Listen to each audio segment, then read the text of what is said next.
हमारी माता। हमारे द्वितीय गुरु कौन है? हमारे पिता और हमारे पूर्वज। और हमारे तृतीय गुरु कौन है? हमारे को ज्ञान देने वाले। जिन जिन से हम ज्ञान ग्रहण करते हैं उनके समक्ष हम नतमस्तक ही नहीं, उनके ऋणी भी हैं। आज अमित महेश्वरी एक ऐसे गुरु के स्थान पर बैठे हैं जिनसे लाखों लोग लाभान्वित हो रहे हैं। मित्रों, अमित महेश्वरी वो ध्रुव तारा है जो लाखों लोगों को जगा रहा है, जिसके माध्यम से सिर्फ विद्यार्थी ही नहीं, हमारे जैसे बुजुर्ग, हमारे जैसे व्यापार करने वाले, हमारे जैसे सर्विस करने वाले, ट्रेडर, फैक्ट्रियों वाले सभी लाभान्वित हो रहे हैं। मैं 4 शब्दों में उनका इंट्रोडक्शन देना चाहूंगा। यूं तो सूर्य को मोमबत्ती दिखाने का कोई लाभ नहीं है, लेकिन हां, मेरे कुछ मित्र यहां नए आए हैं, उनकी जानकारी के लिए मैं बताना चाहता हूं।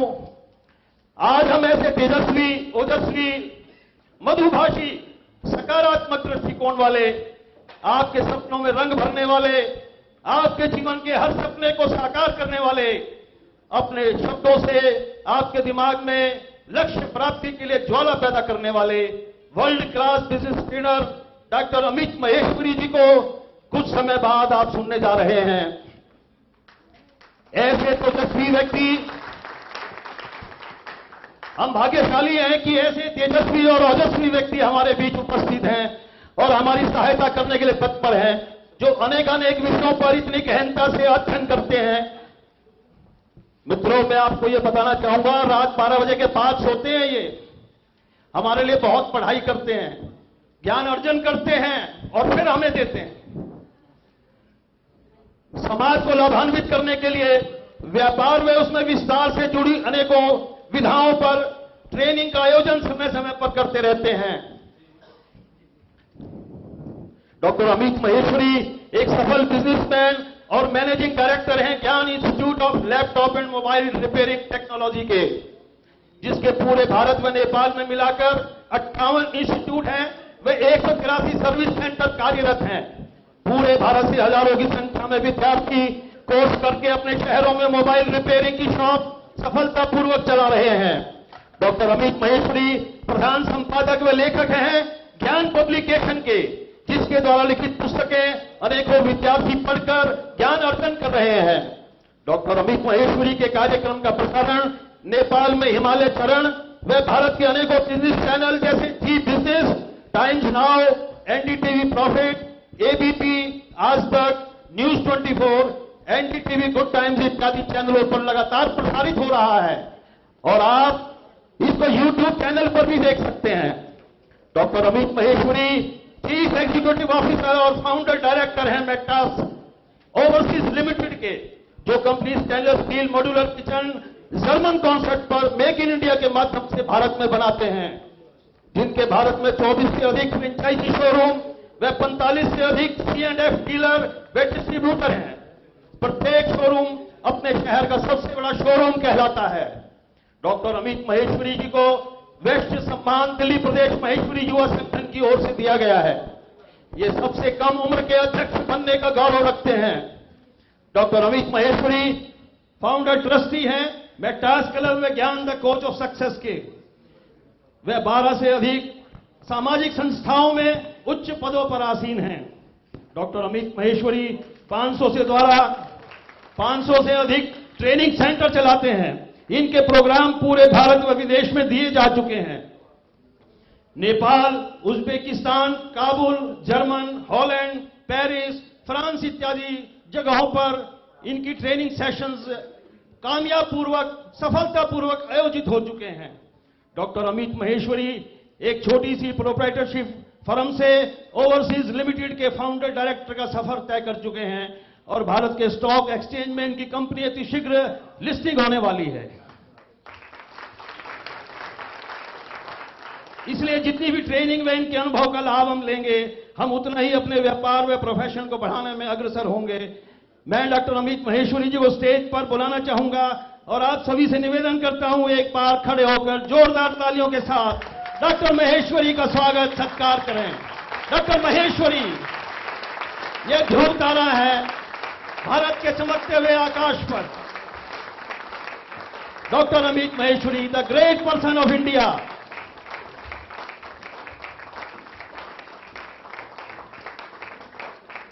मैं धन्यवाद करता हूं श्री प्रकाश चंद जैन जी का, और आपके हृदय में विराजमान प्रभु को मेरा प्रणाम। ये लाइन मैंने श्री प्रकाश चंद जैन जी से ली है, लेकिन लेने के बाद कॉपीराइट मैंने करा लिया। हर बार जैन साहब जब इस लाइन को बोलते हैं तो 100 रुपी पर वर्ड के हिसाब से रॉयल्टी मुझे पे करते हैं, और यही मेरा प्रोफेशन है कि किस तरह से अपने बिजनेस को डेवलप किया जाए, कैसे रॉयल्टी जनरेट की जाए, कैसे फ्रेंचाइजी फी जनरेट की जाए। नमस्कार दोस्तों। शायद मुझे लग रहा है मैं माइक में बोल रहा हूं, इसलिए एनर्जी मेरी ज्यादा लग रही है। नमस्कार दोस्तों। 200 लोगों की भीड़ भी मेरी एक अकेली आवाज को नहीं दबा पा रही। नमस्कार दोस्तों। नमस्कार दोस्तों, मैं डॉक्टर अमित माहेश्वरी आप सभी का स्वागत करता हूं आज के इस ट्रेनिंग प्रोग्राम में। दोस्तों, आज जो ट्रेनिंग प्रोग्राम है ये एक ज्वाइंट ट्रेनिंग प्रोग्राम है, जिसमें हमने कुछ अपने बैचेस को बुलाया है, और आज जो हम ट्रेनिंग करेंगे उसमें हम 3 टॉपिक्स को टच करेंगे। सबसे पहला टॉपिक होगा कि आपको अपने जीवन के लक्ष्य और ध्येय कैसे निर्धारित करने हैं। यदि एक व्यक्ति अपने जीवन के लक्ष्य और ध्येय निर्धारित कर ले तो वो अपने जीवन में हर उपलब्धि को पा सकता है। दूसरी हम बात करेंगे कि एक सफर के बारे में, जो श्री प्रकाश चंद जैन जी ने भी मुझे कहा था, एक छोटी सी फर्म से और एक लिमिटेड कंपनी का सीईओ बनने तक का सफर मैंने कैसे तय किया। न केवल मैंने तय किया बल्कि हर व्यक्ति जिसने अपने जीवन में एक बहुत बड़ी कंपनी बनाई है उसकी उपलब्धि उसने कैसे हासिल की, और किस तरह से अपने व्यापार का प्रारूप हम आगे बढ़ाकर अपने बिजनेस को बहुत ऊंचाइयों तक ले जा सकते हैं। साथ ही साथ हम बात करेंगे आज की मॉडर्न टेक्नोलॉजी के बारे में कि सोशल मीडिया क्या है और सोशल मीडिया कैसे काम करता है। बीच में हम बार बार टेस्ट भी लेते रहेंगे कि कोई व्यक्ति सो तो नहीं रहा, कहीं ऐसा तो नहीं कि श्री कवि साहब की जो कविताएं थी वो तो एनर्जेटिक थी, जैन साहब की जो बातें थी वो भी बहुत एनर्जेटिक थी, कहीं ऐसा ना हो कि जब हम टेक्निकल ट्रेनिंग में आ जाएं तो कुछ लोग उस नींद में सो जाएं। तो उसका टेस्ट मैं बीच बीच में करता रहूंगा। और दोस्तों, आप ये मानते हैं कि जब भी किसी चीज में प्रतियोगिता होती है, कंपटीशन होता है, टारगेट होता है, तो हम टारगेट अचीव करने की कोशिश कई बार अपने जीवन में करते हैं। तो ठीक इस तरह से आज की टीम को मैं 2 टीम में डिवाइड करता हूं। पहली टीम जो कैमरे के लेफ्ट साइड पर है और दूसरी टीम जो कैमरे के राइट साइड पर है, और बीच बीच में इन दोनों टीम का कंपटीशन भी हम करते रहेंगे। तो all of you are ready? एक बात का हमें और ध्यान रखना है कि मैं आपसे बीच बीच में देखता रहूंगा कोई सो तो नहीं रहा, कि सभी व्यक्ति पूरे अलाइव हैं या नहीं। अगर मैं आपको कहता हूं हेलो तो आपको कहना है हाय। अगर मैं आपको कहता हूं हेलो तो आपको कहना है, और अगर मैं आपको कहता हूं हाय तो आपको कहना है हेलो। इससे ये टेस्ट होता रहेगा कि कोई व्यक्ति सो तो नहीं रहा, कि क्या मेरी बात को प्रॉपर फॉलो कर रहे हैं। तो नमस्कार दोस्तों, मैं डॉक्टर अमित माहेश्वरी आप सभी का स्वागत करता हूं आज के इस ट्रेनिंग प्रोग्राम में। दोस्तों, मान लीजिए हम आज एक इस हॉल में बैठे हुए हैं और हॉल के ठीक बाहर बहुत तेजी से बारिश हो रही है, और बारिश का फ्लो हर व्यक्ति पर समान रूप से पड़ रहा है। और जब भी बारिश का फ्लो हर व्यक्ति पर समान रूप से पड़ता है तो हर व्यक्ति के पास पानी बराबर आना चाहिए। आज के इस ट्रेनिंग प्रोग्राम के माध्यम से मैं ये देखता हूं कि कौन व्यक्ति कितना पानी इकट्ठा करके अपने जीवन में, अपने व्यापार में, अपनी पर्सनल लाइफ में किस लेवल तक पहुंचता है। That's fine. दूसरा, जब आप कभी भी किसी भी कॉन्सेप्ट के बारे में सुने, समझें, तो आपके पास पेन और पेपर है, क्योंकि अपने जीवन में जब आप उनको इंप्लीमेंट करेंगे तो आपको उन नोट्स की जरूरत पड़ेगी। तो जिस चीज आप चाहें वो आप लिख भी सकते हैं। दोस्तों, आज मैं आपसे पूछता हूं, आप कौन हैं? आपने कहा सर ये क्या क्वेश्चन है, आप कौन हैं? आप सभी को पता है आप कौन हैं। लेकिन दोस्तों, जब भी हम बिजनेस ट्रेनिंग की बात करते हैं, व्यापार की बात करते हैं, काम की बात करते हैं, तरक्की की बात करते हैं, तो आपने सुना होगा बहुत सारे लोगों से ये कहते हुए, अरे भाई वो तो एक कंपनी है, उसका प्रारूप एक कंपनी की तरह से है। This is a multinational company, this is a international company, this is a national company. जब हम बात करते हैं बिजनेस के बारे में तो मैं आपसे पूछूंगा आप कौन हैं। इसमें थोड़ी सी हेल्प मैं आपकी करता हूं। अगर मुझसे कोई पूछता है आप कौन हैं तो मैं अपना इंट्रोडक्शन क्या दूंगा? मैं एक सफल व्यापारी हूं, मैं एक ट्रेनर हूं, मैं एक अच्छा पुत्र हूं, मैं एक अच्छा पिता हूं, और मैं एक अच्छा मित्र हूं या नहीं ये तो मेरे दोस्त जानते हैं। मेरे कहने से नहीं होगा कि मैं एक अच्छा मित्र भी हूं, ये तो मेरे दोस्त बताएंगे कि मैं अच्छा मित्र हूं या नहीं। लेकिन दोस्तों, जब हम बिजनेस की बात करते हैं तो हमारा जवाब होना चाहिए, मैं एक कंपनी हूं। आप कौन है? आप कौन है? मैं एक कंपनी हूं। I am a company, I am a. और जब हम कंपनी के प्रारूप के बारे में बात करते हैं तो समझ लीजिए आपकी सोच का दायरा और नजरिया बहुत बड़ा हो चुका है, क्योंकि जब भी हम कंपनी की बात करते हैं तो हम मानते हैं कि कंपनी का प्रारूप और आकार बहुत बड़ा होता है। दोस्तों, मैं बात करूंगा जीवन में सफलता के उन सिद्धांतों की जिस व्यक्ति ने भी अपने जीवन में सफलता के इन सिद्धांतों का अनुसरण किया है, उसने ना केवल अपनी कीमत बल्कि अपनी काबिलियत को भी बहुत बढ़ा दिया है। सबसे फर्स्ट, जिम्मेदारी लेना। कितने लोग ये सोचते हैं कि मैं रिस्पॉन्सिबल पर्सन हूं? अब तो हम सब लोग स्कूल कॉलेज पार कर चुके हैं, हम में से कितने लोग ऐसा मानते हैं कि मैं एक जिम्मेदार व्यक्ति हूं? शायद हम में से सभी, हर व्यक्ति ये मानता है मैं एक जिम्मेदार व्यक्ति हूं। और मैं आपसे एक सवाल पूछता हूं दोस्तों, मान लीजिए आपके घर का बल्ब खराब हो गया, उसको बदलने की जिम्मेदारी किसकी है? इसको बदलने की जिम्मेदारी किसकी है? आपकी जिम्मेदारी है। यही सवाल अभी रुद्रपुर में बिनानी मैनेजमेंट कॉलेज में मैंने पूछा तो वहां कई स्टूडेंट्स ने कहा ये जिम्मेदारी तो मेरे फादर की है, ये जिम्मेदारी तो मेरी मदर की है, ये जिम्मेदारी तो मेरे घर के रिस्पॉन्सिबल पर्सन की है जो उसको चला रहा है। मैं आपसे पूछता हूं ये जिम्मेदारी किसकी है? मेरी। और जब आप अपने व्यापार में, अपने काम में किसी भी रिस्पॉन्सिबिलिटी को लेते हैं तो आप उसका प्रारूप और उसके आकार को बहुत तेजी से बहुत बड़ा कर सकते हैं। चलिए मैं आपसे दूसरा सवाल पूछता हूं। जिस घर में आप रहते हैं उस घर के ठीक सामने गली है और गली में यदि एक गड्ढा हो गया, वहां पर पानी भर जाता है, कोई बुजुर्ग व्यक्ति वहां से निकलता है तो उसको ठोकर लग जाती है, बच्चे साइकिल चलाते हैं तो गिर जाते हैं, उस गड्ढे को भरने की जिम्मेदारी किसकी है? नहीं। आप में से बहुत सारे लोग ये कह रहे हैं इसकी जिम्मेदारी मेरी। किसकी जिम्मेदारी है मैडम? एमसीडी की। Very good. ये जिम्मेदारी किसकी है? ये जिम्मेदारी एमसीडी की है, ये जिम्मेदारी पीडब्ल्यूडी की है, ये जिम्मेदारी निगम पार्षद की है, ये जिम्मेदारी उस डिपार्टमेंट की है जो इसकी रख रखाव करता है। लेकिन दोस्तों, क्या सरकार के सभी डिपार्टमेंट हमेशा गली में घूमते हैं? क्या सरकार के सभी अधिकारी हर गली में घूमते हैं? वहां तक ये जिम्मेदारी, ये जवाब पहुंचाना, ये क्वेश्चन पहुंचाना, ये प्रॉब्लम पहुंचाना आपकी जिम्मेदारी है। और जब आप इस जिम्मेदारी को निभाते हैं तो कुछ समय बाद वहां पर वो प्रॉब्लम सॉल्व कर दी जाती है। ये जिम्मेदारी हमारी नहीं है प्रत्यक्ष रूप में, लेकिन ये जिम्मेदारी हमारी है अप्रत्यक्ष रूप में। और जो व्यक्ति अपने व्यापार में एक बार अपनी जिम्मेदारियों को लेता है तो वो अपने व्यापार का आकार ही नहीं, प्रारूप ही नहीं, बल्कि अपनी कीमत को भी कई गुना बढ़ा लेता है। लक्ष्य एवं ध्येय निर्धारित करना। हम में से बहुत सारे लोगों के जीवन में कोई लक्ष्य नहीं है, कोई ध्येय नहीं है, कोई टारगेट ही नहीं है। उन्हें पता ही नहीं है कि जीवन में उन्हें क्या करना है। लेकिन जो व्यक्ति अपने जीवन में अपने लक्ष्य, अपने ध्येय और अपने टारगेट निर्धारित करता है वो बहुत बड़ी उपलब्धि भी हासिल कर लेता है। खुद में विश्वास रखना। कितने लोग मानते हैं कि मुझे अपने ऊपर पूरा विश्वास है? 100% विश्वास है। ठीक है, अभी टेस्ट लूंगा, पूछूंगा। फाइन। नेक्स्ट, धार तेज करना, तरीकों में बदलाव लाना और तरीकों पर अमल करना। इन सिद्धांतों के बारे में हम बात करेंगे। तो सबसे पहला सिद्धांत, जिम्मेदारी लेना। आज आपके पास जो कुछ भी है या जो कुछ भी नहीं है उसके लिए आप स्वयं जिम्मेदार हैं।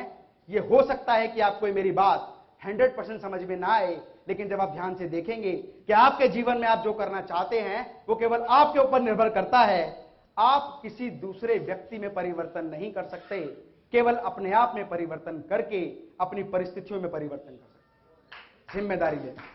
मैं आपसे पूछता हूं, कौन है ये व्यक्ति? मैंने लिखा हुआ है वैसे आपकी इंफॉर्मेशन के लिए। कौन है ये व्यक्ति? Ordinary employee of a company, OEC। कौन होता है ऑर्डिनरी एम्प्लॉय? जिसके आने और जाने से कंपनी के प्रारूप पर, कंपनी के आकार पर, कंपनी के बिजनेस पर, कंपनी के प्रॉफिट पर, कंपनी के खर्चे पर कोई बहुत बड़ा प्रभाव नहीं पड़ता। ऑर्डिनरी एम्प्लॉय वह व्यक्ति होता है जिसके कंपनी में आने और जाने से कोई फर्क नहीं पड़ता। तो क्या कोई ऑर्डिनरी व्यक्ति अपने जीवन में कोई उपलब्धि हासिल कर सकता है? कर सकता है, यदि उसके जीवन में कोई लक्ष्य हो, कोई ध्येय हो। एक बार क्या हुआ, ये व्यक्ति, इसका नाम है फनिंदर सामा।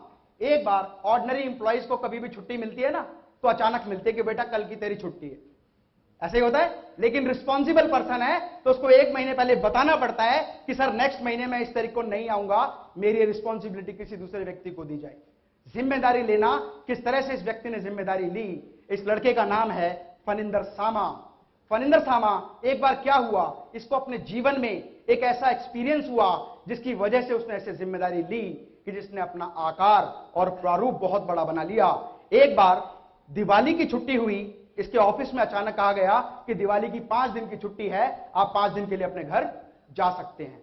ये खुशी के हमारे फूला समाया नहीं, सीधा सीधा भागा भागा गया रेलवे स्टेशन, वहां पर बात की टिकट की।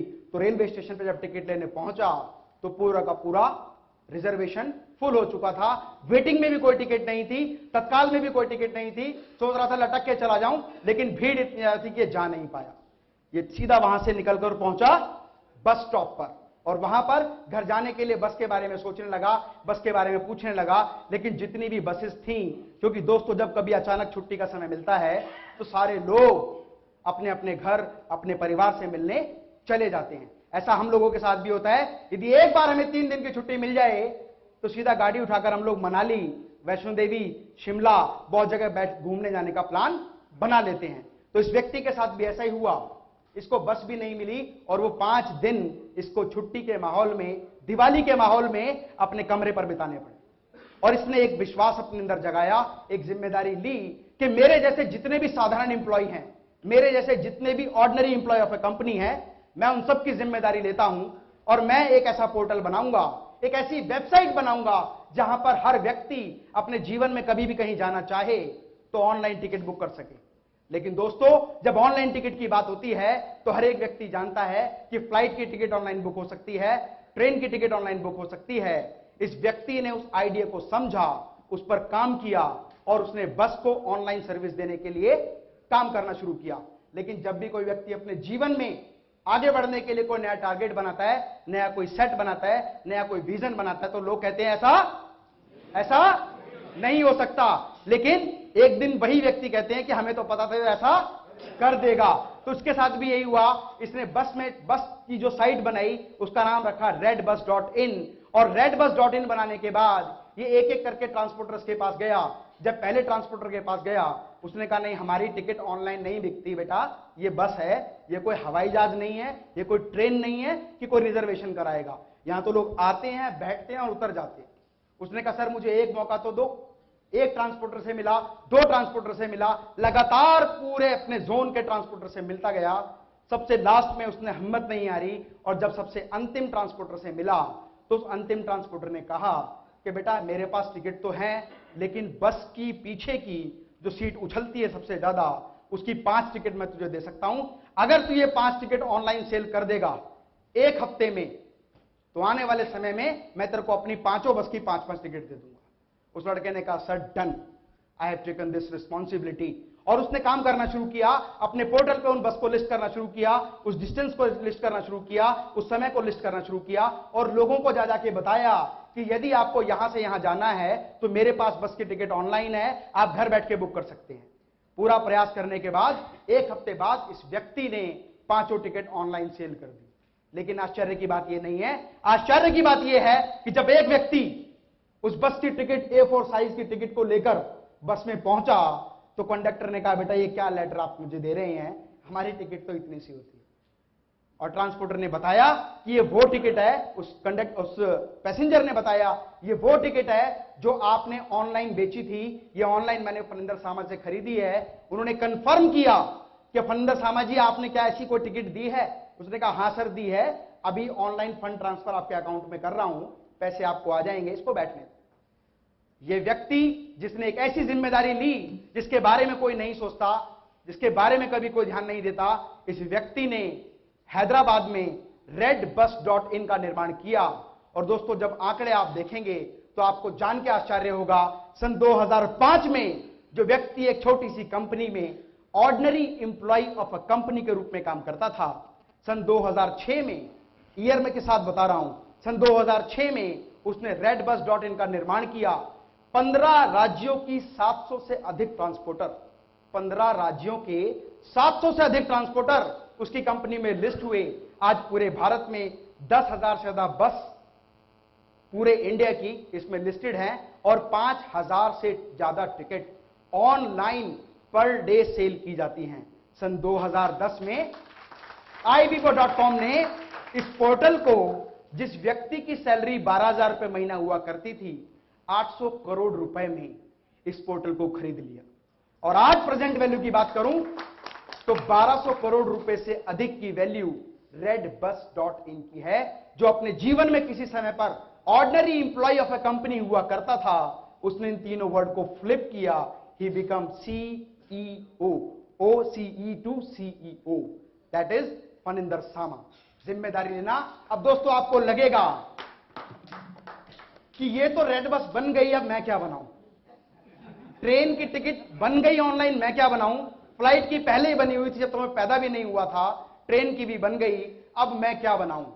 दोस्तों आपको जान के आश्चर्य होगा कि किसी भी व्यक्ति के आइडिया पर अगर आप ठीक से काम करें, उसकी परेशानियों को समझें, उसकी कमियों को समझें, उसको और बेहतर तरीके से डिजाइन करने की कोशिश करें, तो आप भी किसी भी चीज में बहुत बेहतर आइडिया बना सकते हैं। आज हम लोग देख रहे हैं बहुत सारी एप्लीकेशंस मोबाइल फोन में इंस्टॉल होती हैं। आपको कैब बुक करनी है, आपके पास अवेलेबल है। आपको टैक्सी बुक करनी है, आपके पास अवेलेबल है। बहुत सारे ऐसे पोर्टल हैं जहां पर आप अपनी सारी सुविधाओं को आसानी से पा सकते हैं। एक बार क्या हुआ, ठीक इस तरह से एक बहुत बड़ा व्यापारी, कई हजार करोड़ का बिजनेस करने वाला, और जब कोई व्यक्ति अपने व्यापार को कई हजार करोड़ तक ले जाता है, तो उसके व्यापार में इन्वेस्ट करने वाले, पैसा लगाने वाले और बैंकर्स भी उसको हमेशा सपोर्ट करना शुरू कर देते। और ठीक ऐसा ही हुआ, बहुत सारे लोगों ने उसके व्यापार में सपोर्ट करना शुरू किया, और धीरे धीरे कंपनी का आकार 5,000 करोड़ के टर्नओवर को पार कर गया। और दोस्तों जब किसी कंपनी का टर्नओवर बहुत हाई होता है, तो उसकी सेल लेवल भी बहुत हाई होती है। लेकिन अचानक अर्थव्यवस्था में मंदी आ गई, और आप जानते हैं जब मंदी आती है तो क्या होता है? सेल घट जाती है। अर्थव्यवस्था में मंदी, मुझे लगता है बाकी बिजनेसमैन नहीं है, इसमें कॉलेज के स्टूडेंट्स हैं। जब सेल घट जाती है तो यह मान लिया जाता है कि मंदी आ गई, और यदि मंदी आई भी हो और ना भी आई हो, और यदि आपकी सेल घट जाए, आपके लिए तो मंदी आ ही गई है। तो मंदी के दौर में क्या हुआ, उस कंपनी की सेल घटती चली गई। लगातार कंपनी की सेल जब घटना शुरू हुई, तो एक अवस्था ऐसी आई कि कंपनी के ब्रेक इवन पॉइंट को अचीव करना ही टफ हो गया, ऑपरेटिंग एक्सपेंसेस ही पूरा करना टफ हो गया। और जब किसी भी कंपनी के ऑपरेटिंग एक्सपेंस टच नहीं हो पाते, तो कंपनी का प्रारूप धीरे धीरे घटने लग जाता है, क्योंकि बैंकर्स भी प्रेशर देते हैं, हमें फंड चाहिए। जितने भी लोग अपना पैसा विड्रॉ करना शुरू कर देते हैं।